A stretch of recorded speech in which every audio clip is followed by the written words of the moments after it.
À cause de Dieu ou alors de la religion ou alors de la croyance, je ne sais pas comment est-ce que vous allez prendre ça, mais à cause d'une influence, je dirais spirituelle ou bien biblique, certains Africains n'arrivent et ne finissent pas par investir en Allemagne. C'est tellement catastrophique, c'est grave en fait, c'est vraiment grave. Et je vais vous expliquer en fait de quoi est-ce qu'il est question dans cette vidéo.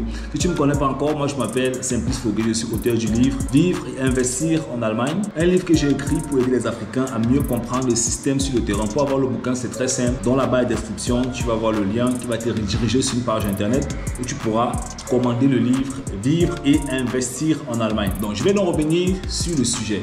D'où est-ce que ça va d'abord? Okay? En principe, vu que je suis en ligne dans les réseaux sociaux, j'échange avec beaucoup d'Africains, il y a beaucoup de personnes qui nous contactent et je me rends compte qu'il y a une certaine catégorie d'Africains avec lesquels est-ce que j'ai eu à échanger sur différentes thématiques, des Africains qui étaient vraiment motivés, déterminés et qui voulaient investir en Allemagne et qui veulent investir en Allemagne, qui veulent entreprendre. Ils ont fait des années, ils ont essayé certains investissements qui n'ont pas marché et du coup, ils se retournent donc en Allemagne, ils se disent voilà, est-ce que je peux investir en Allemagne? Est-ce que tu peux m'expliquer comment ça marche? Je vais me lancer dans ce domaine, je ne comprends rien, c'est compliqué, le vocabulaire et tout, je ne comprends pas. J'ai donc dit d'accord, il n'y a pas de souci, on va échanger. Ok, on se met donc à échanger. Quelques temps après, je lui fais donc une proposition de collaboration. Quand je lui fais une proposition de collaboration, on échange pendant 45 minutes, il me dit bon, ok, tu sais que j'ai mon tonton là qui est ce qu'on appelle mon parent spirituel, ok, son tonton est son parent spirituel. Et du coup, il me dit, bah ok, ils sont nombreux, hein, c'est plusieurs, il y a plusieurs Africains comme ça, c'est plus de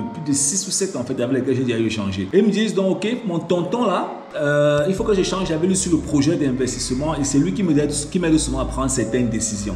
Je dis ok, il n'y a pas de problème, tranquille, va donc voir ton tonton.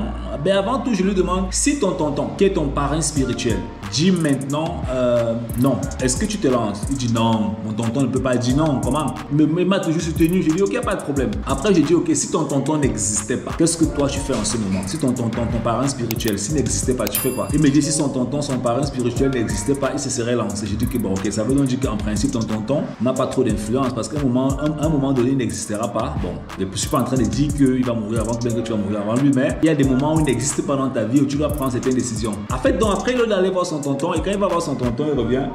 Quelques temps après, il revient, il me dit non, mon tonton a dit que non, c'est pas le moment, il faut que je réfléchisse encore. Et ils sont nombreux comme ça. Certains sont de l'islam et parfois, je rencontre un autre, il me dit dans sa religion, on interdit d'investir en bourse. Je dis que ben comment ça? Et quelques temps après, quand il comprend comment est-ce que la bourse fonctionne, c'est finalement lui qui décide en fait d'investir en bourse. Il est vraiment content.